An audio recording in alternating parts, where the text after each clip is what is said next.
الحمد لله نحمده ونستعينه ونستغفره ونعوذ بالله من شرور أنفسنا ومن سيئات أعمالنا من يهده الله فلا مضل له ومن يضلل فلا هادي له ونشهد أن لا إله إلا الله وحده لا شريك له ونشهد أن سيدنا ومولانا محمدا عبده ورسوله الذي أرسله بالحق بشيرا ونذيرا وداعيا إلى الله بإذنه وسراجا وقمرا منيرا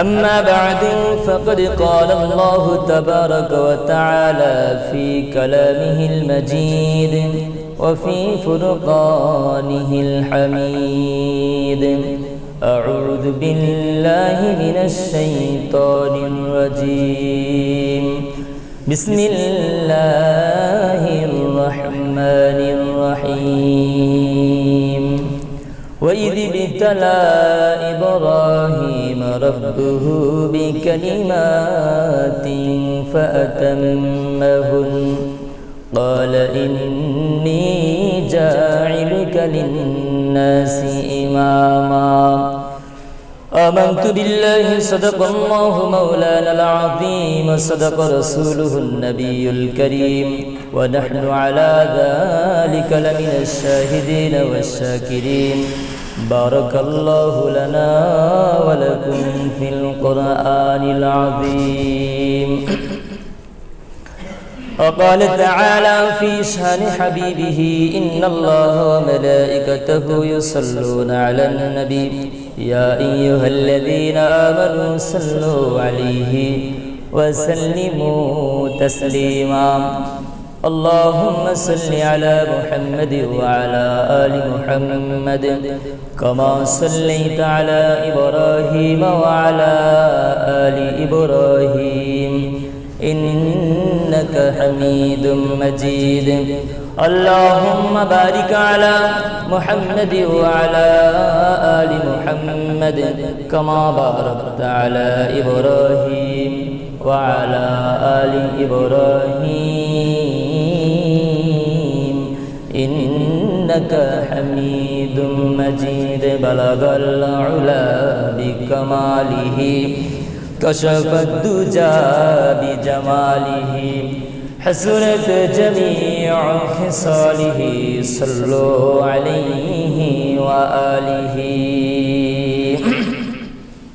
মুআজ্জাজ মুহতারাম সম্মানিত মুসল্লিন کرام মুরব্বিয়ান ইজম যুবক বন্ধুগণ পর্দার আলো অবস্থানরত পরম শ্রদ্ধেয় সম্মানিত মা ও বোনেরা আল্লাহ পাকের আলিশান দরবারে আজকের আলোচনা শুরুতে শুকরগুজার হচ্ছি যিনি অত্যন্ত মেহেরবানি করেন এই কঠিন অবস্থার ভিতরে আল্লাহ পাক আমাদেরকে তার হুকুম পালন করবার মতো সুবর্ণ সুযোগ দান করেছেন। এজন্য আমরা সকলেই দিলটা খুলে প্রাণটা খুলে সকলেই ঈমানি চেতনায় উজ্জীবিত হয়ে একই স্বরে একই কণ্ঠে সকলে তাল মিলিয়ে সুরে সুর মিলিয়ে বলি আলহামদুলিল্লাহ। সম্মানিত হাজিরিন, আমরা শুকর আদায় করলাম কার? আল্লাহ। আমি কার? আল্লাহ। এই পৃথিবীটা, আসমানটা, জমিনটা, আমরা দু চোখে যা কিছু দেখি আর না দেখি সব কার? আল্লাহ। অনেক জিনিস আছে যেগুলি আমরা চোখে দেখি না, সেটাও আল্লাহ। সবকিছু কি আমরা আমাদের ক্ষুদ্র চক্ষু দিয়ে দেখতে পারি? দেখতে পারি না। আমাদের চোখের পাওয়ার কতটুকু? সমুদ্রের অতল গহ্বরে নিমজ্জিত এমন এমন প্রাণী আল্লাহ পাক সৃষ্টি করে রেখেছেন যে জীবনে কোনোদিন চোখেও দেখেন নাই, কিন্তু ওটাও কার? আল্লাহ। আপনি যে রবের সৃষ্টি, ওই মাখলুকাত যেটা পানির ভিতরে বসবাস করছে, যার জীবনটাই পানিতে কাটছে, যার জীবনের শুরু এবং শেষ পানির ভিতরে, সেও আল্লাহরই সৃষ্টি। আপনি যে রবের তাসবিহ জপেন, ওই গভীর সমুদ্রের তলদেশের ভিতরে যে প্রাণীটা আছে সেও একই ভাবে সে কার তাসবিহ জপে? আল্লাহ। এটা চিরন্তন সত্য কথা, কোরআন যেটাকে প্রমাণ করেছে। ওয়া ইন মিন শাইইন ইল্লা ইউসাব্বিহু বিহামদিহি ওয়ালাকিন লা তাফকাহুনা তাসবিহাহু। কোরআনে কারীমের স্পষ্ট আয়াত, এই পৃথিবীর প্রতিটা সৃষ্টি সে তার রবের তাসবিহ জপে। কি করে? রবের তাসবিহ জপে, রবের গুণকীর্তন গায়, সে জিকির করে, সে ফিকির করে, সে রবকে ডাকে। তবে সকলের ডাক আমরা মানুষ হয়ে বুঝতে পারি না। এটা গাছের পাতা, সেও কিন্তু কি করে? রবের তাসবিহ জপে, কিন্তু আমি আর আপনি তার তাসবিহটা বুঝি না, কারণ ওই বুঝার যোগ্যতা আল্লাহ পাক আমাকে দেন।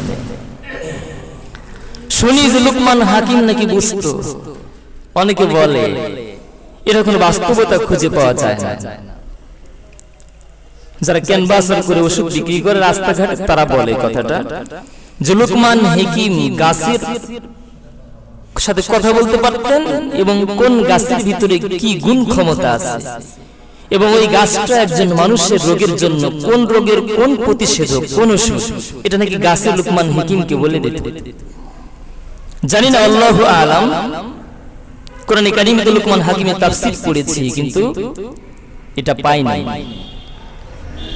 তবে উনি অনেক বড় একজন হাকিম ছিলেন, একজন প্রজ্ঞাবান ব্যক্তি ছিলেন, অনেক বড় একজন তাকওয়াবান ব্যক্তি ছিলেন, ভালো মানুষ ছিলেন।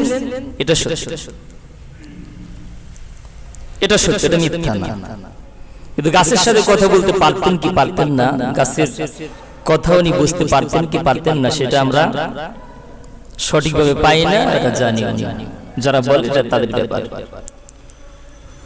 তো এই যে তাসবিহ তারা জপে, আপনি বোঝেন না, আমরা জপি, গাছে বোঝে কি বোঝে না সেটা ভিন্ন বিষয়, কিন্তু তাসবিহ সকলেই রবের জপে। এবং তাসবিহ অবশ্যই আপনাকে আর আমাকে রবের তাসবিহ জপতেই হবে। কোরআনে কারীমে নানান জায়গা রবের তাসবিহ জপার জন্য বিভিন্ন ভাবে আল্লাহ পাক আয়াত দিয়ে আপনাকে আর আমাকে বুঝিয়েছেন যে আমার তাসবিহটা জপো। দুনিয়ার মানুষ বারবার তার নামটা জপলে সে খুশি হয়। একজন নেতা সেই স্টেজে দাঁড়িয়ে বারবার তার নেতার কথাটা আবৃত্তি করতে থাকে, বারবার সে ঘুরিয়ে ফিরিয়ে বুঝায়, এই ব্রিজ করলো কি অমক, এই কালভার্ট করলো কি অমক নেতা, এ সেতু করলো কি অমক, এ কলেজ করলো কি অমক। মানে বারবার নেতার নামটা বারবার আওড়াতে সে পছন্দ করে, কারণ সে নেতাকে ভালোবাসে। আর আপনি আর আমি যদি আল্লাহকে ভালোবাসি, তখন আল্লাহর নামটাও বারবার আপনার জবানে আপনি আওড়াবেন। কি বলেন? এটাই তো স্বাভাবিক যে আপনি যদি রবকে ভালোবাসেন, শুধু সকাল আর সন্ধ্যা নয়, যদি কোরআনে কারীমে এই কথাটাও এসেছে, ওয়াসাব্বিহুহু বুকরাতাও ওয়া আসিলা,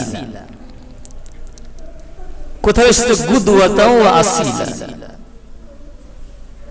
যে সকাল এবং সন্ধ্যায় রবের তাসবিহ জপো। মানে দুই মেরুর কথা বলেছেন, মাঝখানের সময়টাও রবের তাসবিহ দিয়ে তুমি সময়গুলিকে পার করো। কারণ আমরা তো জানি যে কিয়ামতের দিন এক শ্রেণীর মানুষ, তারা জান্নাতে যাওয়ার পরেও আফসোস থাকবে তাদের যে আহা, দুনিয়ার ওই সময়টুকুন কেন আমি আজারে বসে সময়টাকে নষ্ট করে দিয়েছিলাম।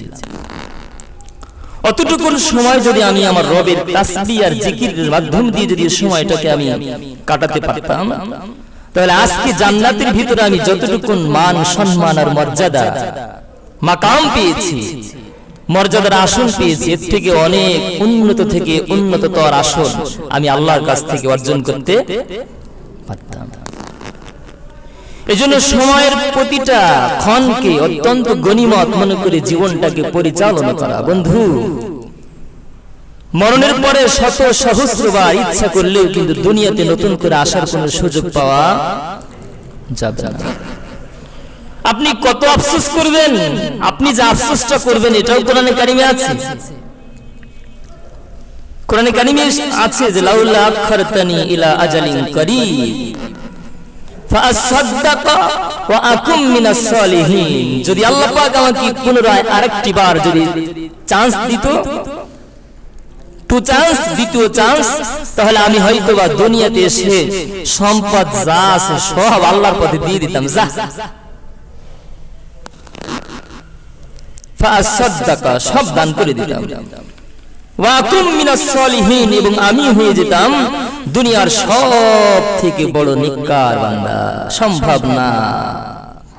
আল্লাহ কি বলেন? সম্ভব নয়। ওয়ান টাইম, জীবন তোমাকে একটাই দিয়েছি, জীবন কখনো কাউকে দুটি দেওয়া হবে না। একটাই জীবন, একটাই চান্স। দ্বিতীয়বার আর শত সহস্রবার রবের কাছে আবেগ নিয়ে চোখের পানি ফেলে কান্না করলেও হায়াত আর ফিরে পাওয়া যাবে না। কিন্তু আফসোস হবে, প্রচুর আফসোস হবে।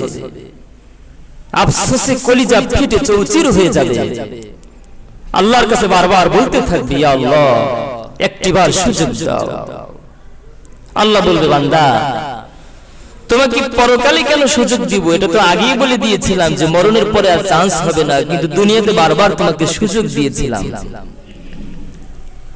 করোনা এসেছিল, মহামারী এসেছিল, কত রকম কত কিছু এসেছে তোমার জীবনের উপর দিয়ে, অতিক্রান্ত হয়েছে, পার হয়েছে। তোমাকে সিগন্যাল দিয়েছিলাম, ইন্ডিকেটর দিয়ে তোমাকে সিগন্যাল দিয়েছিলাম, এদিকে মন নিও না, এদিকে রাস্তা ভাঙ্গা আছে। এদিকে পিকআপ দিও না, এদিকে রাস্তা ভাঙ্গা আছে।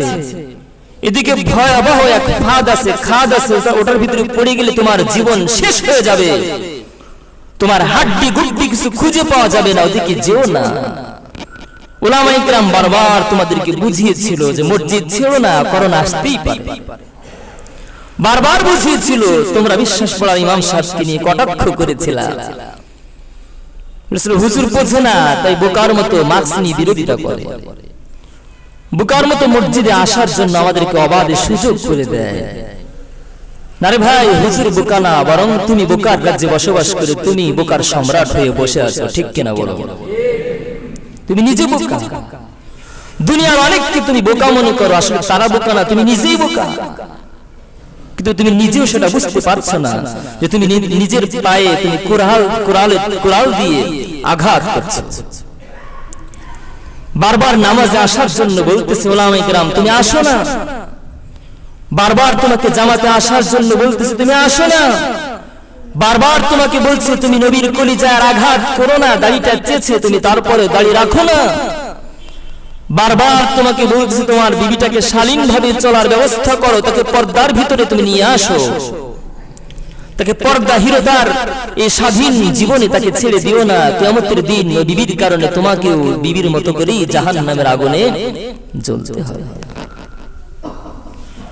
সন্তানগুলির ব্যাপারে বারবার তোমাদেরকে বলা হচ্ছে কলেজে পড়াও, কিন্তু স্বাধীনভাবে ছেড়ে দিও না। অ্যান্ড্রয়েড স্ক্রিন টাচ সেট তার হাতে, বৈবাহিক জীবনে পদার্পণ করার আগ পর্যন্ত তার হাতে এগুলি দিও না। শুধু অনলাইনে পরীক্ষা দিয়ে অটো পাস করবে না, অনেক কিছুই অটোমেটিকলি গুনাহের অটো সাগরের ভিতরে ডুব দিয়ে পড়বে। ঠিক কিনা বলো? গুনার অটো সাগরের ভিতরে হাবুডুবু খাবে। একটা অ্যান্ড্রয়েড সেট একটা বালেগ ছেলে আর বালেগা মেয়ের হাতে দেওয়া মানে জাহান্নামটাকে কিনে তার হাতে ধরাই দিলেন। যা, আমার আর ওয়াজ করে তোকে জাহান্নামে নেওয়া লাগবে না, জাহান্নাম কিনে তোর হাতে ধরাই দিলেন। অবাধে অবলীলায় অবৈধ প্রেম ভালোবাসার স্বর্গরাজ্যে সে বসবাস করবে। কখন ফোন দিয়ে কলেজের নামে আর প্রাইভেট কোচিং সেন্টারের নামে কোন কোচিং এ চলে যাবে আপনি তো খুঁজেও পাবেন না, কারণ আপনার তো ওই পর্যন্ত জ্ঞানই হয় না। কোন কোচিং সেন্টারে গিয়ে কোন কোচিং করবে আর কোচিং করবে আপনি বুঝবেন? আপনি তো মিয়া সেই জ্ঞানী যে আপনি এখনো পর্যন্ত আপনি ভালো করে নাম্বারই মোবাইলে উঠাতে পারেন না। তা আপনি আপনার মেয়ে কোথায় যাচ্ছে, আপনার ছেলে কোথায় যাচ্ছে আপনি বুঝবেন কি করে? বুঝবেনই না। আপনাকে ছলে বলে কলে কৌশলে রামসাম দিয়ে 7-5 দিয়ে আপনাকে বুঝাই দিয়ে আজকে স্কুলটা একটু দেরি হয়েছে, আজকে একটা কনসার্ট ছিল, আজকে শিক্ষকদের একটা অনুষ্ঠান ছিল, জন্য দেরি হয়েছে। কিন্তু উনি যে কোনাবাড়ির হোটেলগুলিকে সব তন্ন তন্ন করে উনি সেখানে ঘুরে এসেছেন, এটা তো আপনি জানেনই না।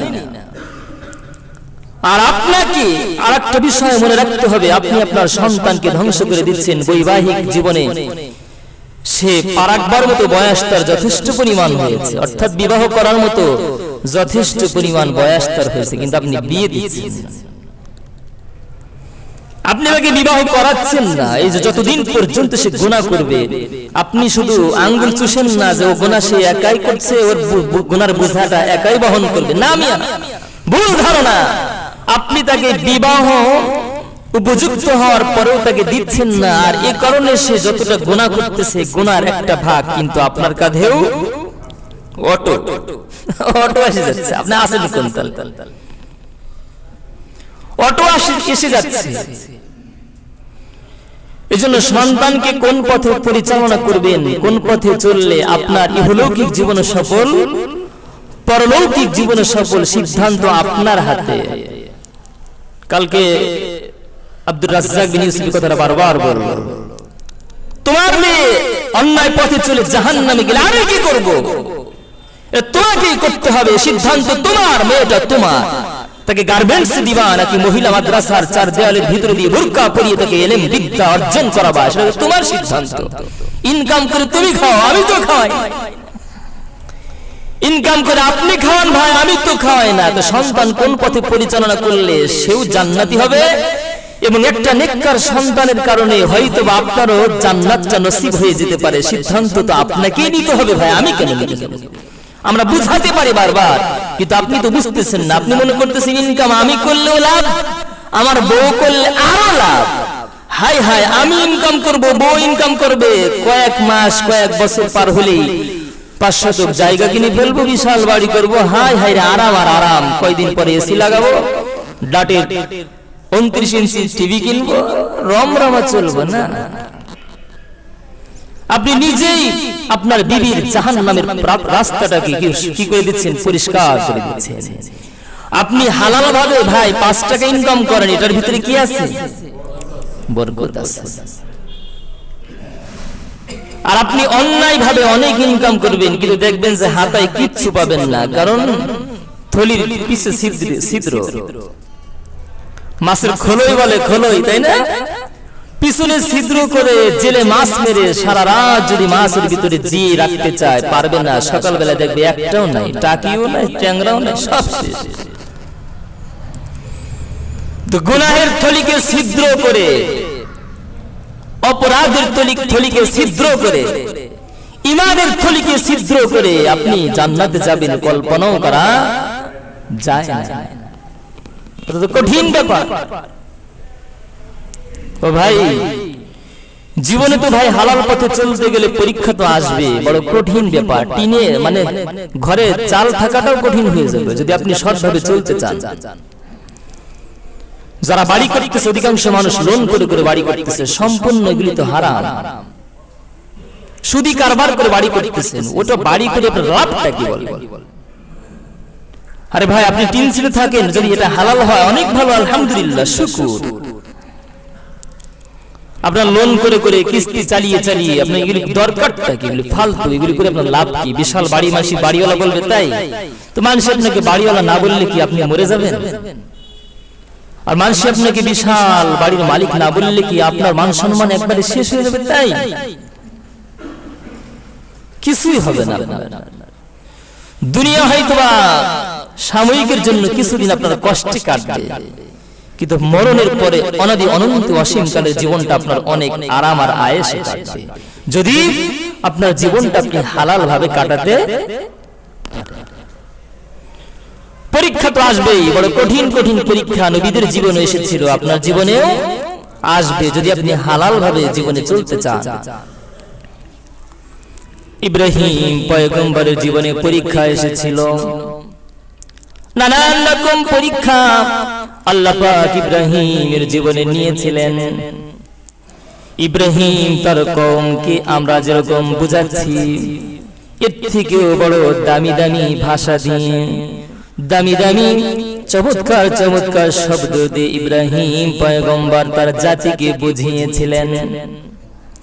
আমরা কতটুকু সুন্দর করে বলতে পারি ওগো বন্ধু, আমরা কতটুকু মায়া আর দরদ দিয়ে কথা বলতে পারি। একজন নবীর কণ্ঠ কত চমৎকার থাকে, একজন পয়গম্বরের ভাষার সাবলীলতা কতটা সুন্দর থাকে, তার কথার অলংকার কতটা চমৎকার হতে পারে। বন্ধু, নবীরা দাওয়াত দিয়েছিলেন, বারবার কওমকে বোঝানোর জন্য চেষ্টা করেছিলেন। যুগে যুগে নবীরা পর্যন্ত জাতির কাছে লাঞ্ছিত হয়েছেন, বঞ্চিত হয়েছেন, অপদস্থ হয়েছেন, তারপরেও কিন্তু দাওয়াত থেকে কখনো পিছু পা হননি। ইব্রাহিম পয়গম্বর বাবাকে সর্বপ্রথম দিনের দাওয়াত দিতে গেলেন। বাবা উল্টা বুঝলো, উল্টা বুঝে বাবা সন্তানকে বলল, লা আরজুমান্নাকা ওয়াহজুরনি মালিয়া। ইব্রাহিম, দুনিয়াতে তুই কিন্তু আগে আসসনি ইব্রাহিম, আমি আগে এসেছি, তুই আমার অনেক পরে এসেছস। আমার ঘরে জন্ম নিয়েছস, আমার নুন ভাত খেয়ে উল্টা বাপের উপরে মাতুব্বরি করতে চাস, হবে না। আমার দেশে কিছু মানুষ এমন বলে, আমার দেশে বাস করো, আবার উঁচা গলায় কথা বলো, বলতে দেওয়া যাবে? ও বন্ধু, অবস্থাটা নবীদের যুগের সাথে মিলান, সেম অবস্থায় মিলে যাবে। দুনিয়াতে যারা হকের আওয়াজকে বন্ধ করতে চেয়েছে, এরা কোনদিন ভালো মানুষ হতে পারে না, সবগুলি নমরুদের মতোই চরিত্রের লোক, ঠিক কিনা বলো? বন্ধুরা আমার, যদি কেউ মাইক দিয়ে হক কথা বলে, যদি কেউ মাইক দিয়ে বয়ান করে কোরআনের কথা বলে, আপনার জীবনের কল্যাণ সাধনের কথা বলে, আপনার জান্নাতে যাওয়ার রাস্তাটা যদি পরিষ্কার কিভাবে হয় সেই কথাগুলি বলে দেয়, অবশ্যই যদি আপনি পরকালীন জীবনে বিশ্বাসী হয়ে থাকেন, কোরআনের বিশ্বাস যদি আপনার দিলের ভিতরে থাকে, তাহলে আপনি বলবেন, ওগো বক্তা, ওগো খতিব, ওগো হুজুর, এই কথাটি আরো আমার জন্য বহু আগে প্রয়োজন ছিল, জরুরি ছিল। তুমি আমার জন্য, আপনি আমার জন্য অত্যন্ত মূল্যবান কথা বলেছেন। আরো বলেন, আরো বলেন, আমি শুনতে রাজি আছি, ঠিক কিনা বলুন? আরো বলেন, শুনতে রাজি, আমি তৈয়ার, আমি রেডি আছি, আপনি বলুন। তো ভাইরা আমার, নবী ইব্রাহিম আলাইহিস সালাম বাবাকে দাওয়াত দিলেন, বাবা কোনো ক্রমে দাওয়াত মেনে নিল না, উল্টা সন্তানকে মারার হুমকি দিয়ে ফেলল। খবরদার, কণ্ঠ নিস্তব্ধ করো, বন্ধ করো, কণ্ঠকে চাপা দাও, কণ্ঠের উপরে ইট বালু সিমেন্ট দিয়ে কিন্তু ঢালাই করে দেব, বন্ধ করো কণ্ঠ, দূরে সরে যাও, পাকিস্তান চলে যাও, অন্য দেশে চলে যাও, এই দেশে হক কথা বলা যাবে না। বন্ধু, এমন কথা মানুষ, মুসলমান তো পড়ে থাক, কোন মানুষের বাচ্চা মানুষও কখনো বলতে পারে না। বন্ধুরা আমার, ইব্রাহিম পয়গম্বর বাবাকে কোন ক্রমে বুঝাতে সক্ষম হলেন না। এইবার দাওয়াতটা শুধুই বাবা ইব্রাহিম পর্যন্ত সীমাবদ্ধ তিনি রাখলেন না, এইবার দাওয়াতটাকে আরেকটু পরিব্যাপ্ত করতেছেন, দাওয়াতটাকে আরেকটু প্রশস্ত করতে চাচ্ছেন, আরেকটু বিস্তৃত করতে চাচ্ছেন। ইব্রাহিম পয়গম্বর এইবার দাওয়াতটাকে আরেকটু ব্যাপক আকারে ছড়িয়ে দেওয়ার জন্য, বাবা থেকে কম পর্যন্ত এটাকে ছড়িয়ে দেওয়ার জন্য চিন্তা চেতনা হাতে নিয়ে ফেললেন। তাই তো কোরআনে কারীমে এসেছে, ওয়াতলু আলাইহিম নাবা ইব্রাহিম ইয ক্বালা লিআবিহি ওয়া কওমিহি মা তা'বুদুন। কওম এবং বাবাকে লক্ষ্য করে আবার নতুন করে দাওয়াত দিচ্ছেন। ইদ ক্বালা লিআবিহি ওয়া কওমিহি মা তা'বুদুন, কিসের ইবাদত করো সম্প্রদায়? ক্বালু না'বুদু আসনামান ফানাযাল্লু লাহা কিফিন। সম্প্রদায় এবং কওমের লোকেরা বলল, ক্বালু না'বুদু আসনাম, আমরা কিছু প্রতিমার পূজা করি, এগুলি আমরা করি। ইট বালু সিমেন্ট খড়কুটার বাঁশের লাঠি পাশার ভিতরে দিয়ে আমরা দাঁড় করে রাখি, এইটার আমরা পূজা করি, এইটা আমরা করি। ফানাযাল্লু লাহা কিফিন, এগুলি নিয়েই পড়ে থাকি, অন্য কামাবো নাই। ফানাযাল্লু লাহা কিফিন ক্বালা হাল ইয়াসমাউনাকুম ইয তাদউন আও ইয়ানফাউনাকুম আও ইয়াদুররুন। এবার ইব্রাহিম আলাইহিস সালাম বললেন, ওগো সম্প্রদায়ের লোকেরা, যখন তোমরা তাদেরকে রব হিসেবে ডাকো, ইলা বলো, মাবুদ বলো, উপাস্য বলো, বলো তো দেখি তোমাদের ডাক তারা শোনে কিনা। ক্বালা হাল ইয়াসমাউনাকুম ইয তাদউন, ডাকার বেলায় কোনো সাউন্ড অপর সাইড থেকে আসে কিনা। আও ইয়ানফাউনাকুম আও ইয়াদুররুন, অথবা যখন তোমরা করোনা নামক মহামারীতে পড়ে যাও, কঠিন কোন দুর্যোগের শিকার হয়ে যাও, কঠিন কোন অসুস্থতার ভিতর দিয়ে তোমরা তোমাদের জীবনগুলি পার করো, আচ্ছা বলো তো দেখি তোমরা অসুস্থ হয়ে গেলে তাদের পক্ষ থেকে কোনো ধরনের কোনো সেবা, কোনো শুশ্রূষা, কোনো ধরনের কোনো চিকিৎসা ব্যবস্থা অপর সাইড থেকে তোমাদের জন্য আসে কিনা? আসে কি? ইদ ইয়ানফাউনাকুম আও ইয়াদুররুন ক্বালু বাল ওয়াজাদনা আবাআনা কাযালিকা ইয়াফআলুন।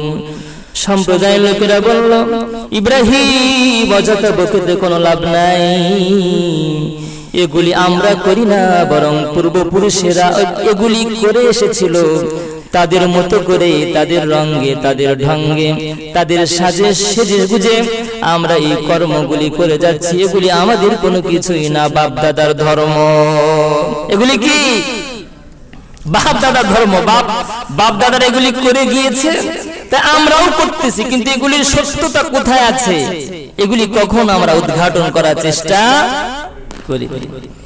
এটা কি আসলে সত্য না মিথ্যা, এটা কখন আমরা যাচাই করার চেষ্টা করি না। আপনি ভালো একজন ধার্মিক, ভালো একজন মুসলিম, ভালো একজন আলেম, আপনি হিন্দুদের সাথে কথা কাটাকাটি করতে যান, আপনার যুক্তি তর্ক দিয়ে শেষ পর্যন্ত ফিনিশিং এ তারা এটাই বলবে, আসলে বাপ দাদারা করে আসতেছিল তাই আমরাও করতেছি, এটাই তারা বলবে। এছাড়া তাদের কাছে তেমন কোনো প্রমাণ, কোনো ডকুমেন্ট কিচ্ছু নেই, দিতে পারবে না। বাপ দাদারা করে গিয়েছে তাই করতেছে। সমাজে অনেক রেওয়াজ রুসুম এরকম আমাদের সমাজে আছে, যেগুলি আমরা মানে আমাদের বাপ দাদাদের দোহাই দিয়ে আমরা করতে থাকি, কিন্তু আসলে এর কোনো প্রমাণ, কোন দলিল আদিল্লা কোরআন সুন্নাহ তসনস করে খুঁজলেও কোথাও পাওয়া যাবে না। আচ্ছা, বিবাহ করে, অনুষ্ঠান করে মাইক বাজানো, গান বাজনা আর খালি উতাল পাতাল, এগুলি কি কোথাও ইসলাম ধর্মে কোথাও আছে? কোথাও নেই। এগুলি আমরা করি। জন্মদিন, মৃত্যুদিন পালন করার কোন বিধান কোরআন সুন্নাহ আপনি তসনস করে তন্ন তন্ন করে খুঁজেন, কোথাও পাবেন নাই। সন্তান চাওয়ার জন্য পীরের দরবারে গিয়ে পীরের কদমে সিজদা করে সন্তান চাইতে হবে, কোরআন সুন্নাহ কোথাও আছে?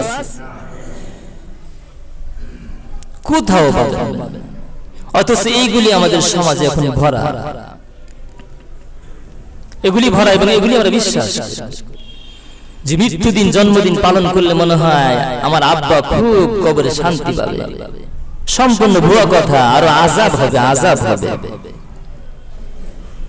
আর শাস্তি পাবে আপনার জন্য। কিছু সন্তান দুনিয়াতে চলে, তাদের জন্য মা বাবা কবরে শান্তি পায়, আর কিছু নরাধম পাপিষ্ঠের কারণে মা বাবা কবরে আরো আযাব পায়, কষ্ট পায়, তাদের আত্মা করে কষ্ট পায়। যেমন বিজয় দিবসে বলেছিলাম, যে আপনি কবরের উপরে ফুলের তোড়া দিয়ে যতই নাচানাচি করেন আর ঢাল তবলা বাজান, কবরে যিনি শুয়ে আছেন তার কি লাভটা বলেন আমাকে বুঝান। এটা যদি বুঝতে কঠিন হয়, আপনি ব্যথা পেয়েছেন কোথায়? পেটের ভিতরে আপনার ব্যথা করতেছে। আপনাকে যদি কোনো ডাক্তার বলে এই মলমটা নিয়ে পেটের উপরে মালিশ করো, বলেন তো কি লাভটা হবে? পেটের ভিতরে ব্যথা করছে, উপর দিয়ে মলম মালিশ করলে কি লাভ? তো সেম তো একই অবস্থা, ব্যথা তো কবরের পেটের ভিতরে, আপনি উপর দিয়ে মলম মালিশ করতেছেন ফুলের তোড়া দিয়ে, লাভটা কি? এটা পাগলও বোঝে যে কোনো লাভ নাই। কিন্তু এগুলি কালচারগুলি আমরা অন্য দেশ থেকে আমদানি করে সেগুলিকে আমরা খুব আনন্দ চিত্তে উদযাপন করে করে বলছি তোমরা পাকিস্তানে যাও আর আমরা ইন্ডিয়ার দালালি করতে থাকি। ঠিক না? নতুন করে দালালি করবার কোন সুযোগ বাংলার মাটিতে কোন মুসলমানকে দেওয়া হবে না। ভালো না লাগলে তুমি মিয়া ভারতে যে দালালি করো, তাদের পা চাটো, তুই তো পা চাটা গোলাম। ঠিক না বলুন? তুই তো বেটা পা চাটা গোলাম। আমরা পাকিস্তানে গেলেও আমাদেরকে তারা সাদরে বরণ করে নিবে। আর তুই যে ভাষাগুলি উলামায়ে কেরামদের বিরুদ্ধে তুই ছেড়েছিস, তুই বলেছিস ঘাড় মটকে দিব। তুই একজন এসপি হয়ে তুই বলেছিস ঠ্যাং ভেঙে দিব। এই কথা পাকিস্তানের মিডিয়ালারাও শুনতে পেয়েছে। তোর মতো বেঈমান যদি পাকিস্তানে যায়, জুতা পিটা ছাড়া আর কিচ্ছু তোর ভাগে জুটবে না। ঠিক কিনা বল? আর আমরা যদি পাকিস্তানে যাই, বলবে এগুলি ভালো মানুষ, এগুলি নবীর আশিক এসেছে, ওদেরকে জায়গা দাও, ওদেরকে সাদরে বরণ করো। সবগুলি জাগতিক মিডিয়াগুলিতেও ধারণ করা আছে, আমার আল্লাহর মিডিয়াতেও সবকিছু ধারণ করা আছে। দুনিয়ার এ সমস্ত বিচারিক আদালত যদি আমাদের বিচার যদি না করে, এদিক সেদিক করে, কিয়ামতের দিন বিচার করবার জন্য আমার আল্লাহ জিন্দা আছেন না নাই? আছে। একটু ধৈর্য ধরেন, এত বেশি দিন ধৈর্য ধরা লাগবে না। দুনিয়াও প্রায় শেষের দিকে এসে গেছে, এই জন্য এগুলি দেখতে পাচ্ছি আমরা। তো ভাই, ইব্রাহিম আলাইহিস সালাম বাবাকে কওমকে দাওয়াত দিলেন, এগুলি পূর্বপুরুষরা করে আসছে, তা আমরাও করতেছি।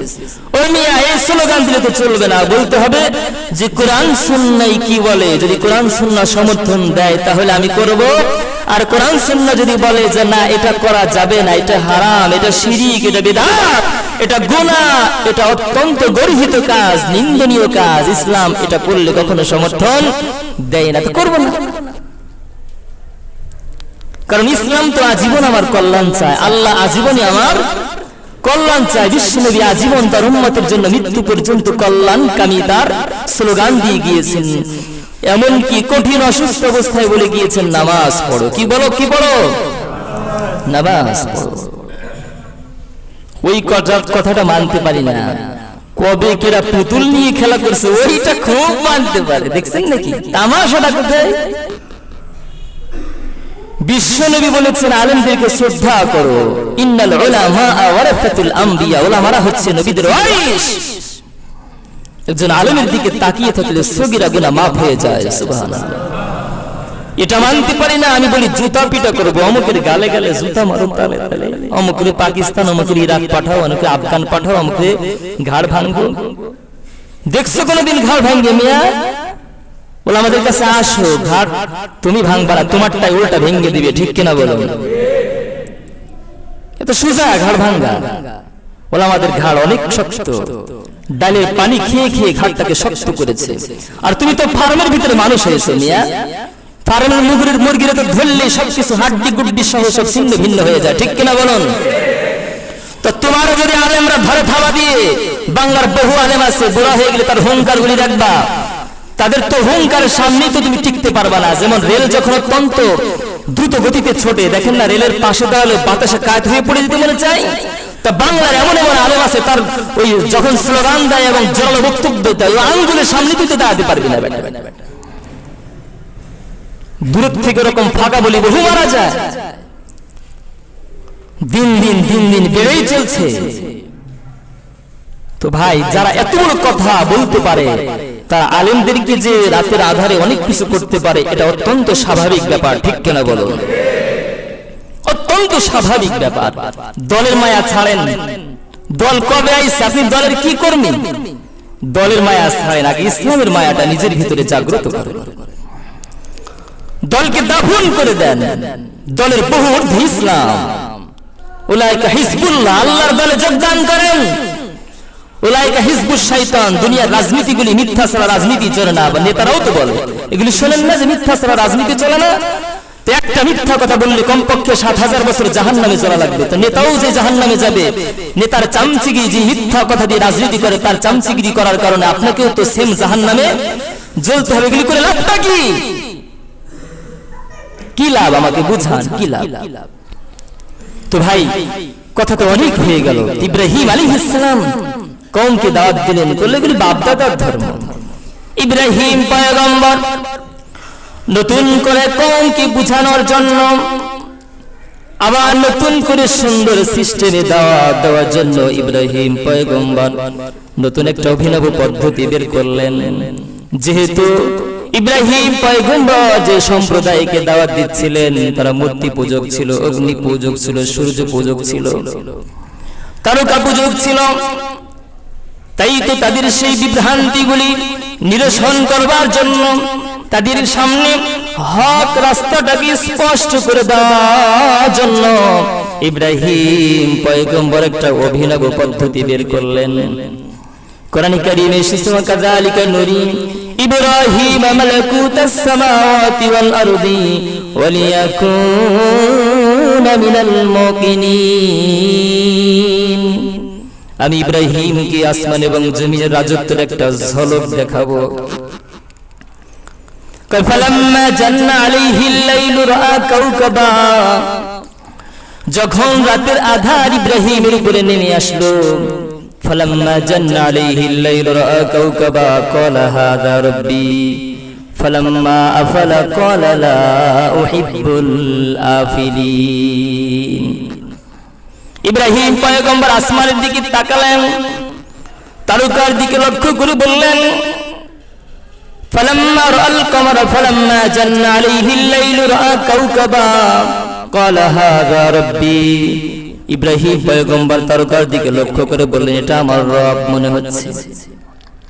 ফালাম্মা আফালা ক্বালা লা উহিব্বুল আফিলিন। কিন্তু যখন তারকাগুলি আস্তে আস্তে নিভে গেল, জ্যোতিহীন হয়ে গেল, আলোক রশ্মিকে হারিয়ে ফেলল, ডুবে গেল, হারিয়ে গেল, বিলুপ্ত হয়ে গেল, ইব্রাহিম পয়গম্বর তখন বললেন ফালাম্মা আফালা ক্বালা লা উহিব্বুল আফিলিন। যেটা ডুবে যায়, অস্তমিত হয়ে যায়, হারিয়ে যায়, খুঁজে পাওয়া যায় না, এমন জিনিস কখনো আমি ইব্রাহিমের খোদা হতে।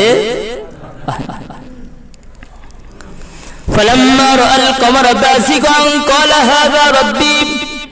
ইব্রাহিম পয়গম্বর আবার আসমানের দিকে তাকালেন, তাকিয়ে দেখলেন একটা চন্দ্র, খুবই চমৎকার আলো নিয়ে চন্দ্রটা উঠেছে, উদিত হয়েছে। ফালাম্মা রাআল কমারা বাযিগান ক্বালা হাযা রাব্বি।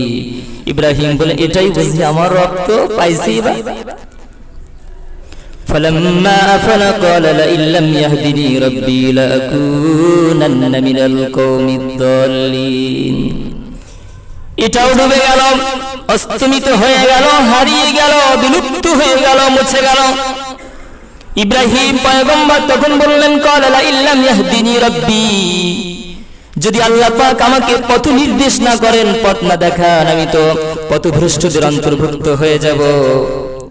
লা ইল্লাম ইয়াহদিনি রাব্বি লাকুনান্না মিনাল কওমিদ দাল্লিন। ফালাম্মা রাআ আশ-শামসা বাযিগাতান ক্বালা হাযা রাব্বি হাযা আকবার।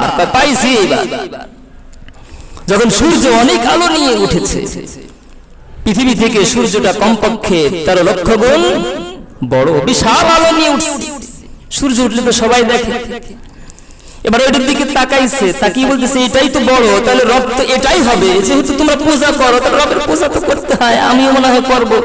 তো দেখি আগে তার অবস্থানটা কতটুকু টেকে, তারপরে সেটা পূজা। তো ইব্রাহিম আলাইহিস সালাম তাকিয়ে দেখে কি ভালোই তো চকচকা ঝকঝকা দারুণ আলো দিচ্ছে, কিন্তু সার্ভিস বেশিক্ষণ থাকে না। সন্ধ্যা যখন ঘনিয়ে আসলো, সূর্যের সার্ভিস শেষ, ব্যাটারির চার্জ শেষ, সূর্য এখন একেবারে ধীরে ধীরে ধীরে পূর্ব থেকে উঠেছিল, ডুবতেছে কোন দিকে? পশ্চিম দিকে হারিয়ে যাচ্ছে। ইব্রাহিম বললেন হাযা আকবার ফালাম্মা ফালাত ক্বালা فلما رأى الشمس بازغة قال هذا ربي هذا أكبر فلما أفلت قال يا قوم إني بريء مما تشركون কয় যে সূর্যটা ডুবে যায়, হারিয়ে যায়, বিলুপ্ত হয়ে যায়, আমি ইব্রাহিম একত্ববাদে বিশ্বাসী হয়ে যদি সূর্যের পূজা করে আমি মুশরিক হয়ে যাব, সুতরাং শিরিক থেকে, অংশীদারি স্থাপন থেকে আমি ইব্রাহিমকে সম্পূর্ণ পবিত্র রাখতে চাই। আমি কখনো অংশীদার স্থাপন করতে আমি আমার রবের সাথে চাই না। ইব্রাহিম আলাইহিস সালাম শিরিক থেকে নিজেকে নিবৃত রাখলেন।